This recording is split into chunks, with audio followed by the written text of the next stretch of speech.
여러분들은 인생의 성공에 대하여 어떻게 생각을 하시나요? 미국의 유명한 시인이었죠. 이 에머슨이라고 하는 시인은 우리 인생의 진정한 성공에 대하여서 이렇게 말을 하였습니다.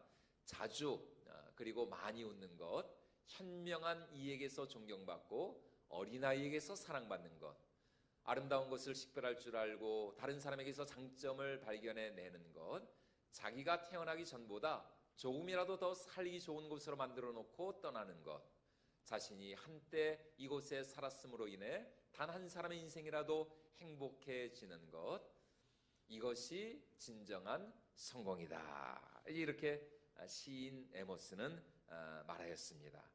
자, 그렇다면 오늘 우리 믿는 성도들, 우리 그리스도인들에게 있어서 진정한 성공, 하나님이 우리에게 원하시고 기대하시고 바라시는 우리의 참된 성공은 과연 어디에 있을까요?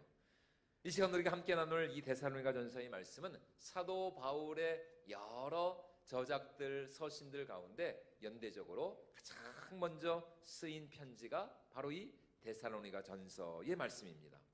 데살로니가라는 이 도시는 당시 마게도냐 지역에서 가장 큰 주도와 같은 도시였는데요. 이곳의 성도들은 바울의 2차 선교 여행 가운데 바울과 실라 그리고 디모데의 사역을 통해서 예수님을 영접하게 된 사람들이었습니다. 그런데 앞선 1장 말씀에서 바울은 그가 전한 복음을 통하여서 이제 마 그리스도인이 된 이 데살로니가 교회 성도들의 믿음과 사랑과 그 소망으로 인하여서 그들이 어찌나 하나님으로부터 칭찬받고 인정받고 또 그 주위에 있는 그 지역에 있는 많은 성도들로부터 칭찬받는 그런 아름다운 믿음을 소유하게 되었는지에 대해서 그들에게 이렇게 칭찬의 말을 하고 있습니다. 우리 데살로니가전서 1장 2절로 4절까지 말씀 우리 같이 한번 읽어보도록 하겠습니다. 우리가 너희 모두로 말미암아 항상 하나님께 감사하며 기도할 때에 너희를 기억함은 너희 믿음의 역사와 사랑의 수고와 우리 주 예수 그리스도에 대한 소망의 인내를 우리 하나님 아버지 앞에서 끊임없이 기억함이니 하나님의 사랑하심을 받은 형제들아 너희를 택하심을 아노라. 우리 계속해서 이어지는 7절과 8절 말씀도 우리 같이 한번 읽어보도록 하겠습니다. 그러므로 너희가 마게도냐와 아가야에 있는 모든 믿는 자의 본이 되었느니라. 주의 말씀이 너희에게로부터 마게도냐와 아가야에만 들릴 뿐 아니라 하나님을 향하는 너희 믿음의 소문이 각처에 퍼졌으므로 우리는 아무 말도 할 것이 없노라. 너희 믿음의 소문이 어떻게 됐다고요? 각처에 퍼졌다. 한마디로 이 데살로니가 교회의 성도들은 정말 흠잡을 데 없는 믿음과 신앙으로 인하여서 칭찬받고 인정받는 교회였습니다. 그리고 지금 지중해 전역을 다니면서 열심히 선교사를 감당하고 있는 이 바울의 마음을 너무나도 기쁘고 즐겁게 하는 교회가 이 데살로니가 교회 성도들이었다는 것입니다. 그래서 바울은 언제나 그들로 인해서 하나님께 감사했을 뿐만 아니라 이 데살로니가 교회 성도들을 생각하게 되면 너무나 마음이 기쁘고 저절로 미소가 지어지고 웃음이 나는 정말 이 바울의 일평생 잊을 수 없는 교회가 바로 이 데살로니가 교회였다라는 것입니다. 바라기는 여러분 우리 권선젤 교회가 이 시대에 이 데살로니가 교회와 같이 하나님으로부터 또 모든 사람들로부터 칭찬받고 인정받는 우리 권선제리가 될 수 있기를 주님의 이름으로 축원을 드립니다. 우리 믿음의 수고와 또 우리 사랑의 또 수고와 믿음의 역사와 그리고 우리 소망의 인내로 말미암아 하나님을 감동시키고 또 하나님을 기쁘시게 해드리면서 더 많은 이들을 주님께로 인도하고 또 하나님께 영광과 찬양을 올려드리는 우리 권선제리가 될 수 있기를 주님의 이름으로 축원을 드립니다. 자, 이처럼 이 데살로니가 지역에서의 바울의 선교 사역은 너무나도 성공적이었어요. 그런데 사실 이 데살로니가 교회에 오기 직전까지 이 바울은 빌립보 지방에서 선교 사역을 감당하였는데 그 빌립보 지방에서 복음을 전하다가 너무나 큰 고난과 고초와 시련을 당하였습니다. 사도행전 16장 말씀에 보면 당시 빌립보에서 복음을 전하던 바울 일행은 그곳에 있던 한 점치는 귀신 들린 여종 하나를 고쳐주었다는 이유로 그녀의 주인들로부터 고소를 당하여서 결국 심한 매를 맞고 이 바울과 신라가 함께 이 달밝은 밤 감옥에 갇히게 되었다는 것입니다. 여러분, 그래서 이날 밤이 어떤 밤이냐? 바울과 신라의 달밤입니다. 여러분, 그 노래 아시죠? 아, 신라의 달. 이게 아마 제 초등학교 때 누가 아마 굉장히 이게 오래된 분이 부르셨겠죠. 누가 부른지 모르겠는데 하여튼 그것만 생각이 나요. 신라의 달밤. 아, 신라의 달밤은 얼마나 참 아름다운 밤이었을까. 그런데 그 신라의 달밤이 바로 이 밤이었어요. 그렇게 이 감옥에 갇힌 바울과 신라는 모진 매를 맞고 그 발과 그 손이 쇠고랑에 차였음에도 불구하고 그 감옥 안에서 하나님을 찬양하고 하나님을 예배하고 하나님 앞에 간절히 기도하였던 것이죠.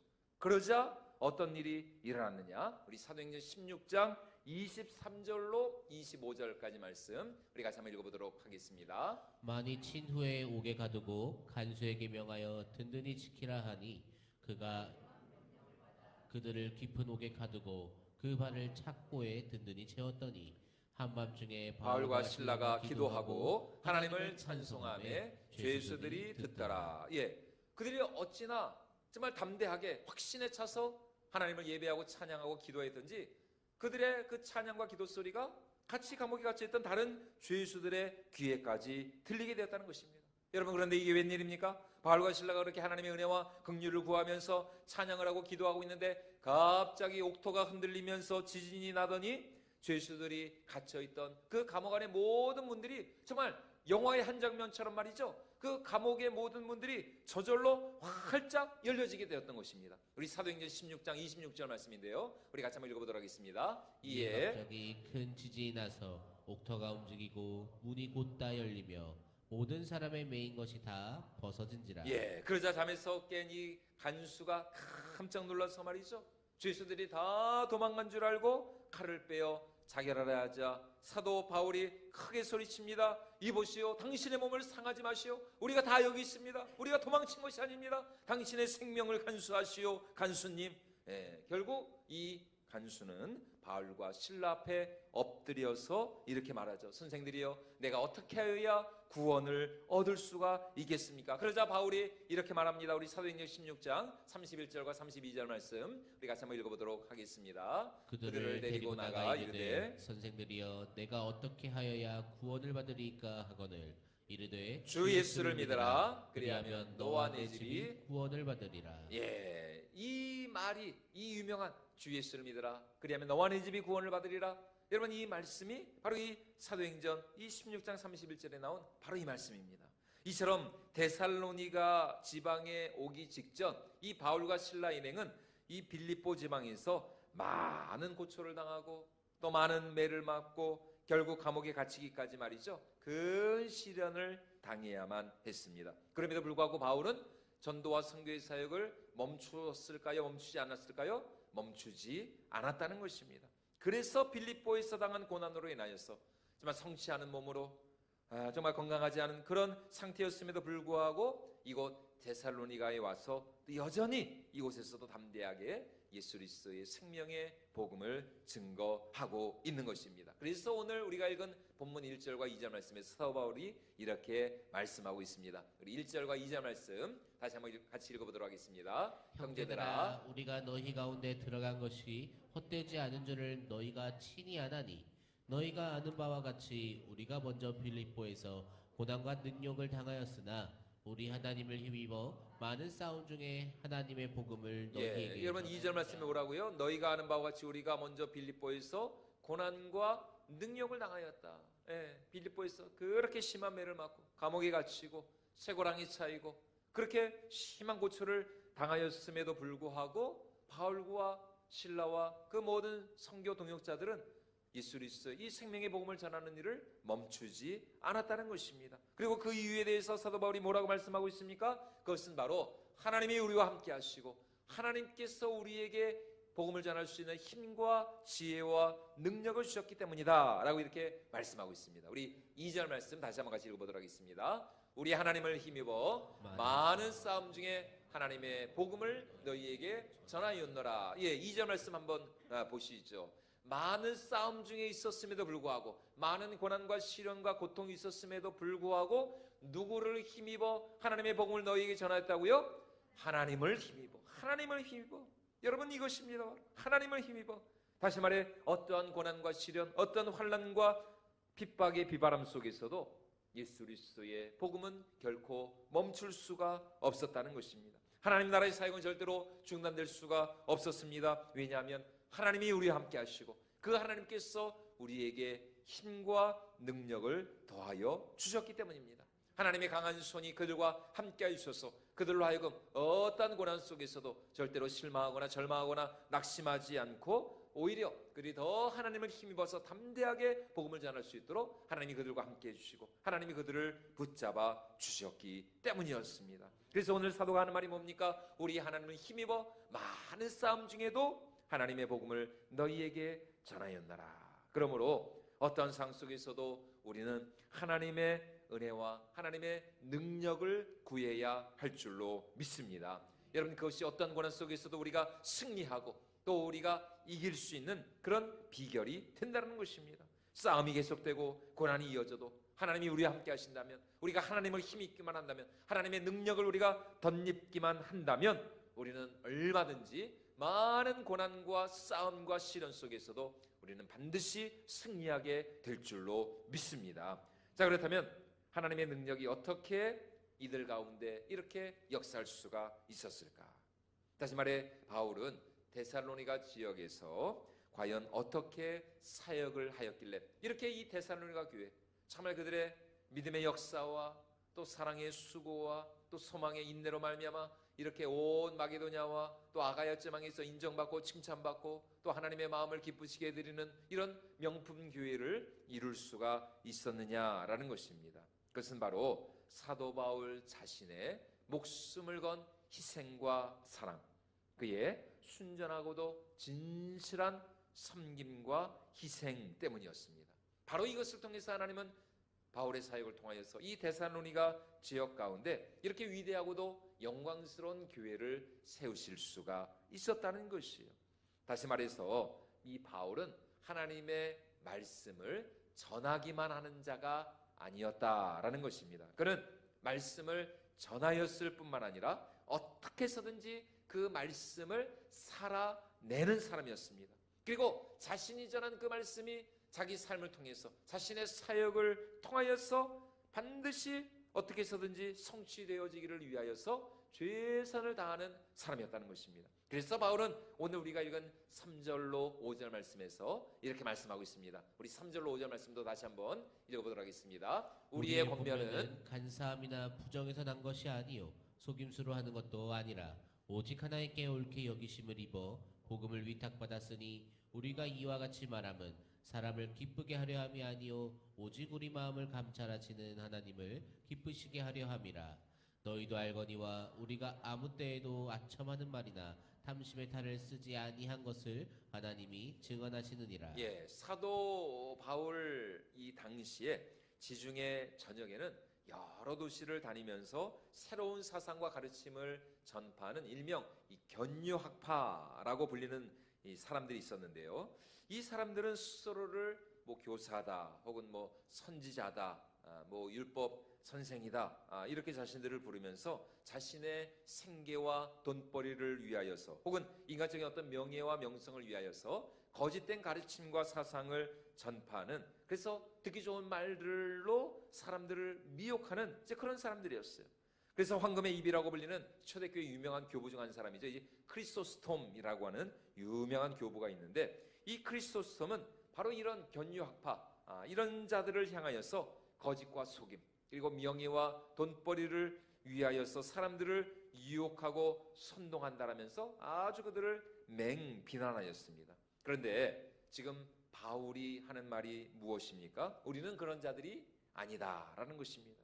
그런 자들과 달리 우리의 권면은 결코 어떤 인간적인 간사함이나 부정에서 난 것이 아니다라는 것입니다. 그렇다고 우리의 돈벌이나 생계를 위하여서 우리가 너희에게 복음을 전하는 것도 아니라는 것이에요. 오히려 바울은 데살로니가 교회 성도들에게 짐이 되지 않기 위하여서 그들에게 부담을 주지 않기 위하여서 스스로 일을 하고 돈을 벌면서 자비량 사역을 하였습니다. 그것이 오늘 9절로 10절에서 사도 바울이 이렇게 말씀하고 있는데요. 우리 9절과 10절 말씀 같이 한번 읽어보도록 하겠습니다. 형제들아 우리의 수고와 애쓴 것을 너희가 기억하리니 너희 아무에게도 폐를 끼치지 아니하려고 밤낮으로 일하면서 너희에게 하나님의 복음을 전하였노라.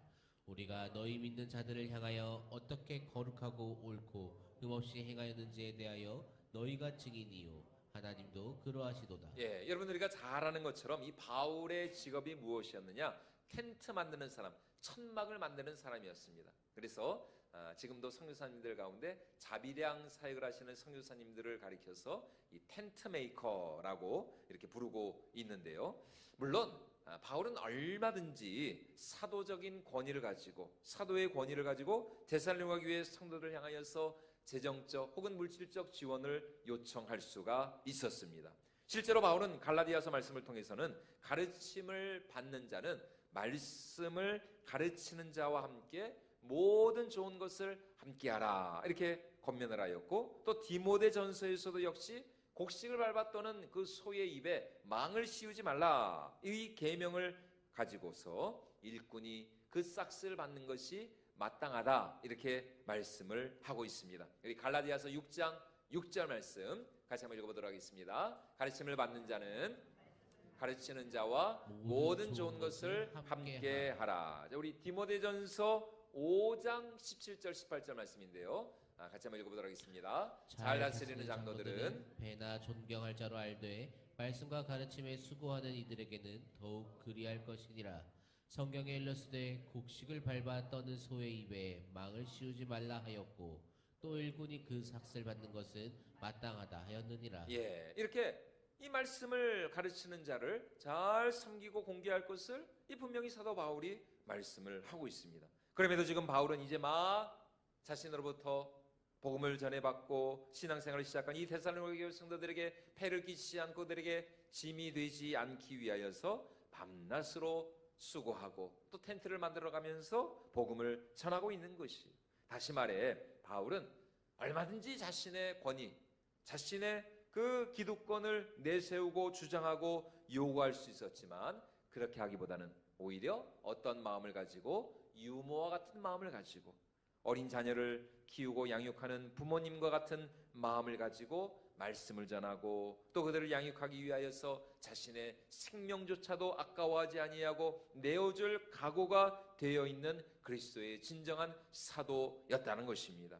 그래서 오늘 본문에서 사도는 이렇게 우리에게 말씀하고 있습니다. 우리 7절과 8절 말씀도 같이 읽도록 하겠습니다. 우리는 그리스도의 사도로서 마땅히 권위를 주장할 수 있으나 도리어 너희 가운데서 유순한 자가 되어 유모가 자기 자녀를 기른과 같이 하였으니 우리가 이같이 너희를 사모하여 하나님의 복음뿐 아니라 우리의 목숨까지도 너희에게 주기를 기뻐함은 너희가 우리의 사랑하는 자 됨이라. 우리의 목숨까지도 너희에게 주기를 기뻐하였다. 이렇게 지금 사도 바울이 담대하게 말을 하고 있는 것입니다. 다시 말해서 바울의 권위는 어떤 권위였느냐? 사랑의 권위였다는 것입니다. 섬김의 권위였다는 것입니다.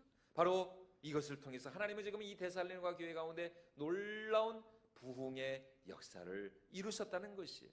다시 말해 바울의 겸손한 희생과 그 섬김의 사랑이 거룩한 씨앗이 되어서 이 데살로니가 교회 성도들의 심령 가운데 아름다운 생명의 꽃을 피우며 열매를 맺을 수가 있었다는 것입니다. 여러분 오늘 우리도 마찬가지입니다. 하나님 나라 사역 가운데는 반드시 거룩한 영적인 권위가 있어야 합니다. 하지만 그 권위는 절대로 어떤 낡은 제도나 형식이나 전통에서 나온 그런 권위가 되어서는 않는다라는 것이죠. 오히려 우리의 권위, 성경적인 권위, 또 하나님을 믿는 모든 하나님 나라 백성들의 권위는 오늘 사도 바울과 같이 한 영혼 한 영혼을 향한 지극한 사랑과 또 섬김과 헌신으로부터 나오는 겸손하고도 희생적인 사랑의 권위가 되어야 할 줄로 믿습니다. 여러분 이것이 바로 사람을 살리고 사람을 구하고 또 하나님의 나라가 이 땅 가운데 임하게 하는 진정한 거룩한 생명의 권위라는 것입니다. 그래서 십자가에 못 박히기 전날 밤 제자들의 발을 씻겨주시면서 예수님께서 제자들에게 무엇을 명령하고 계십니까? 너희가 서로 너희의 발을 씻겨주는 자들이 되어라. 내가 너희의 발을 씻겨준 것처럼, 내가 주가 되어 선생이 되어 너희의 발을 씻겨준 것 같이 너희도 서로 너희의 발을 씻겨주는 자들이 되어라. 이렇게 말씀하시면서 우리 요한복음 13장 14절과 15절에서 이렇게 말씀하십니다. 우리 같이 한번 읽어보도록 하겠습니다. 내가 주와 또는 선생이 되어 너희 발을 씻었으니 너희도 서로 발을 씻어주는 것이 옳으니라. 내가 너희에게 행한 것 같이 너희도 행하게 하려 하여 본을 보여노라. 여러분, 예수님 당시 누군가의 발을 씻겨주는 것은 종이나 노예들이 하는 일이었어요. 모두가 하기 싫어하는 꺼리끼는 일이었습니다. 굉장히 어떻게 보면 굴욕적인 일이었어요. 그런데도 세상에 우리 예수님 선생이 되어서 주님이 되셔서, 아니 거룩하신 성자 하나님께서 말이시죠, 제자들의 그 발을 깨끗이, 여러분 그 세족식 할 때 그 최후의 만찬 자리에서 제자들의 발이 뭐 깨끗했겠습니까? 뭐 예수님이 이제 이 최후의 이 성만찬 끝나고 나면은 예수님께서 우리들의 발을 씻겨주시겠지. 아이고 그래도 예수님 앞에 내 맨발을 내야 되는데 그래도 내가 조금이라도 깨끗하게 화장실 가서 씻고 와야 되겠다. 여러분 제자들이 그런 생각을 했겠습니까? 아무도 그런 생각 못했죠. 그러니까 뭐 평소처럼 제자들의 발이 냄새나고 더럽고 아마 지저분했을 거예요. 그런데도 우리 예수님 친히 누구도 생각하지 못할 정도로 말이죠. 그래서 베드로는 아니 예수님 어떻게 예수님이 제 발을 씻겨주라 하십니까? 절대로 주님 제 발을 씻겨주실 수 없습니다. 차라리 제가 예수님의 발을 씻겨드려야죠. 어떻게 주님이 되셔서 제 발을 씻겨주십니까? 절대로 있을 수 없는 일입니다. 여러분 그럼에도 불구하고 우리 예수님 친히 정말 대야에다 물을 떠가지고 또 수건을 허리에 두르시고 제자들 앞에 무릎을 꿇고 그들 한 사람 한 사람의 그 더러운 발을 깨끗이 씻겨 주셨다는 것입니다. 그 이유가 무엇이라고요? 너희도 이렇게 행하게 하기 위하여서 내가 먼저 너희에게 본을 보였노라. 본을 보였노라. 다시 말해 한 영혼을 향한 그 애정 어린 사랑과 그 섬김과 따뜻한 그 관심과 그 사랑의 마음을 가지고 한 영혼을 아껴주고 한 영혼을 씻어주고 또 한 영혼의 모든 허물과 죄악을 덮어주고 말이죠. 한 영혼을 정말 사랑으로 품어주고 안아주고, 이것이 바로 그리스도의 복음을 복음되게 하고 또 교회를 교회되게 하는 진정한 살아있는 영적인 권위가 되는 줄로 믿습니다. 여러분 우리 예수님에게는 바로 이러한 인간에 대한 지극한 사랑과 이해와 섬김의 마음이 있었어요. 여러분 우리 예수님께서 왜 30세가 되셨을 때 비로소 공생의 사역을 시작하셨을까요?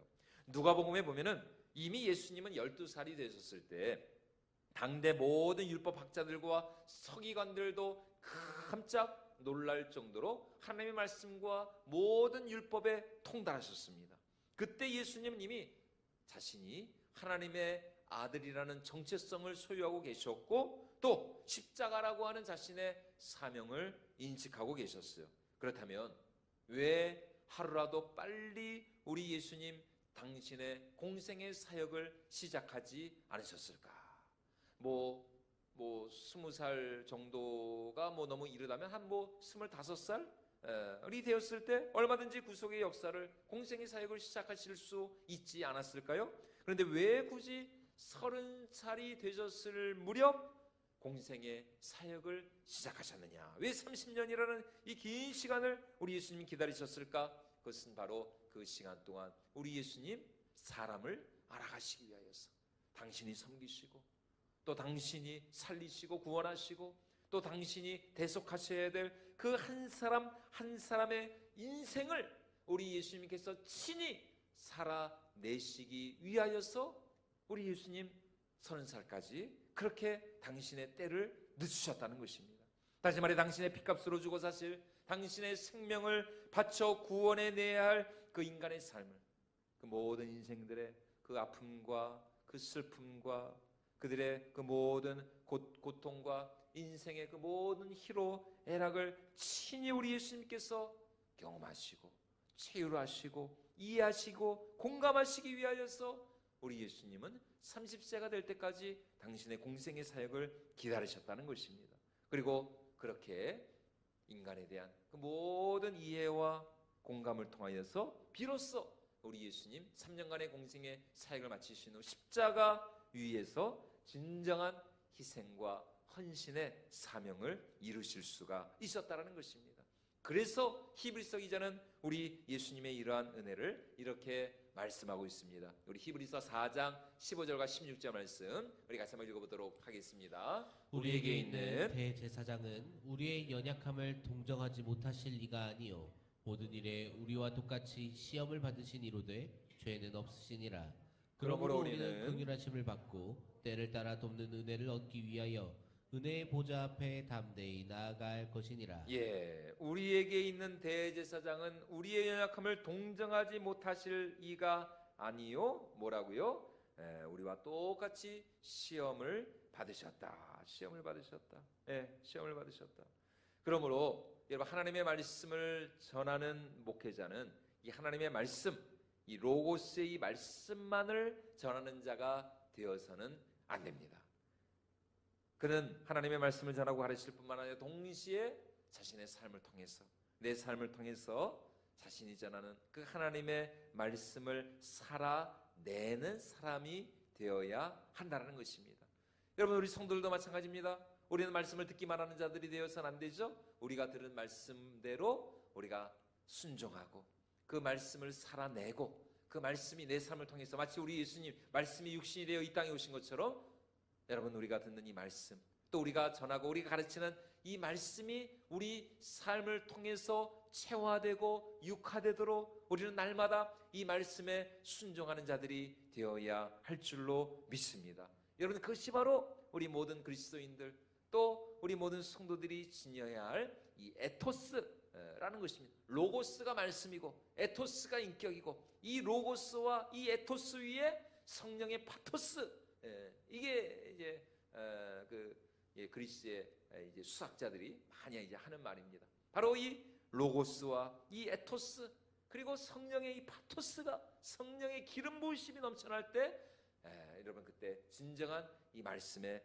역사가 이 변화의 역사가 일어난다는 것입니다. 여러분 하나님의 말씀을 맡은 자는 절대로 말씀을 나누기만 하고 가르치기만 하고 그것으로 끝나서는 안 됩니다. 그 말씀을 가지고 이제 그 말씀이 자신의 인격과 자신의 삶을 통하여서 그 말씀을 성도들과 함께 나누는 자들이 되야 되는 것입니다. 우리 구역장님들도 마찬가지입니다. 우리 구역장님들도 하나님의 말씀 이 주보에 나오는 이 구역 예배 이 공과 여러분 이거를 그냥 성도들과 나누기만 해서는 안 됩니다. 이거를 그냥 한번 읽고 끝나서는 안 됩니다. 우리 구역장님들은 이 구역 공과를 가지고 구역 식구들과 함께 이 말씀을 나눌 뿐만 아니라 또 이 말씀을 함께 우리가 받은 은혜를 나누고 이 말씀이 어떻게 우리 삶에 적용이 되고 또 어떻게 이 말씀대로 우리가 살아야 할지를 나누고 또 구역장님들이 여러분 구역 식구들을 섬길 때 절대로 이게 맨입으로 되는 게 아닙니다. 여러분 우리 구역장님들은 뭐가 열려야 됩니까? 지갑이 열려야 됩니다. 우리 구역장님들은 구역 식구들과 같이 좀 밥도 잘 사주시고 커피도 좀 잘 사주시고 우리 구역장님들 이렇게 좀 섬기고 베풀고 나누는 자들이 되어야 됩니다. 그것을 위해서 여러분들이 구역장으로 이렇게 부름받은 겁니다. 그런 의미에서 이번 달 안에 우리 구역장님들 같이 구역 식구들하고 같이 하여튼 식사 자리를 꼭 한번 가지시기를 바랍니다. 혹시 뭐 돈이 없다, 돈이 부족하다, 그러면 교회 청구하세요. 식사하시고 교회 청구하시면 됩니다. 다 교회에서 재정 나갑니다, 여러분. 같이 우리가 우리의 삶을 나누는 이런 일이 필요하다는 것입니다. 여러분 그래야 그 말씀을 통해서 또 우리의 가르침과 우리의 전함을 통해서 하나님의 성령께서 정말 우리의 마음을 감동시키시고 우리의 마음을 변화시키시고 또 우리의 삶을 새롭게 하시는 그런 은혜와 역사가 일어나게 될 줄로 믿습니다. 여러분 이것이 바울이 데살로니가 교회에 이를 일으킨 원동력이었고 그가 데살로니가 교회에서 이러한 놀라운 정말 성공적인 사역을 할 수 있었던 이유였다는 것입니다. 여러분 우리는 결코 말씀을 듣기만 하는 자들이 되어서는 안 될 것입니다. 우리가 듣고 묵상하고 우리가 사랑하는 이 말씀을 우리는 어떻게 해서든지 우리의 삶을 통해서 살아내는 자들이 되어야 할 줄로 믿습니다. 그래서 앞선 1장 말씀에서 이미 사도 바울은 우리에게 이렇게 말씀해주고 있어요. 우리 데살로니가전서 1장 5절 말씀도 우리 같이 한번 읽어보도록 하겠습니다. 이는 우리 복음이 너희에게 말로만 이른 것이 아니라 또한 능력과 성령과 큰 확신으로 된 것임이라. 우리가 너희 가운데서 너희를 위하여 어떤 사람이 된 것은 너희가 아는 바와 같으니라. 우리의 복음이 너희에게 뭘로만 이른 게 아니라고요? 말로만 이른 게 아니다. 말로만. 우리가 말로만 너희에게 복음을 전한 게 아니라는 것입니다. 무엇으로? 성령과 능력과 큰 확신으로. 큰 확신으로. 여러분, 바울은 말씀을 전함과 동시에 그 말씀대로 살기 위하여 몸부림친 사람이었습니다. 그러자 그의 사역을 통해서 성령의 능력이 역사하였고, 이것이 바로 데살로니가 지역에서 이 바울의 사역의 성공이었다는 것입니다.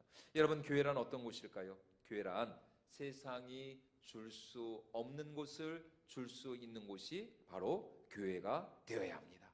이 세상에 없는, 이 세상은 죽었다 깨어나도 줄 수 없는 바로 그것을 오늘 교회가 이 세상에 줄 수 있어야 한다는 것입니다. 여러분, 그것이 무엇입니까? 그것은 바로 우리 안에 있는 예수의 생명, 예수의 능력, 예수의 사랑, 예수의 섬김인 것이죠. 이것이 바로 오늘 우리가 간직하고 사모하며 이 세상에 주어야 할 진정한 성공이라는 것입니다. 그러므로 이제 우리가 더 어떤 자들이 되어야 하느냐? 사랑하며 섬기는 자들이 되어야 되겠죠.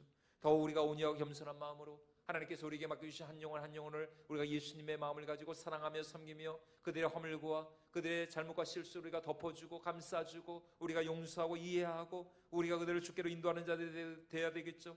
사랑하는 여러분, 하나님은 반드시 우리 권선제기를 통하여서 이러한 놀라운 하나님의 사랑의 역사, 또 섬김의 역사, 부흥의 역사를 이루어 주실 줄로 믿습니다. 여러분, 바로 그때 하나님은 우리를 통해서 이 땅 가운데 당신의 영광을 나타내 주실 줄로 믿습니다. 설령 지금 우리가 살아가는 이 세상이 혼란과 또 어둠으로 가득 차 있다 할지라도 바로 그것에 창세기 1장 2절에서 정말 흑암이 깊은 가운데 있는 그 혼란하고 어두운 그 세상 가운데 하나님께서 빛이 있으라 말씀하셨을 때 성령 하나님께서 운행하시고 역사하시자 놀라운 창조의 역사가 일어났던 것처럼 오늘 우리 삶 가운데 이 시대 가운데 정말 하나님께서 역사하시고 또 하나님의 성령께서 운행하시기만 한다면 바로 그것에 우리 하나님의 거룩한 생명과 구원의 역사가 일어나게 될 줄로 믿습니다. 그러므로 이제 우리 모두가 이러한 사도 바울과 같은 거룩한 사랑의 사람, 섬김의 사람이 되어서 우리 권선제기를 통해서 다시 한번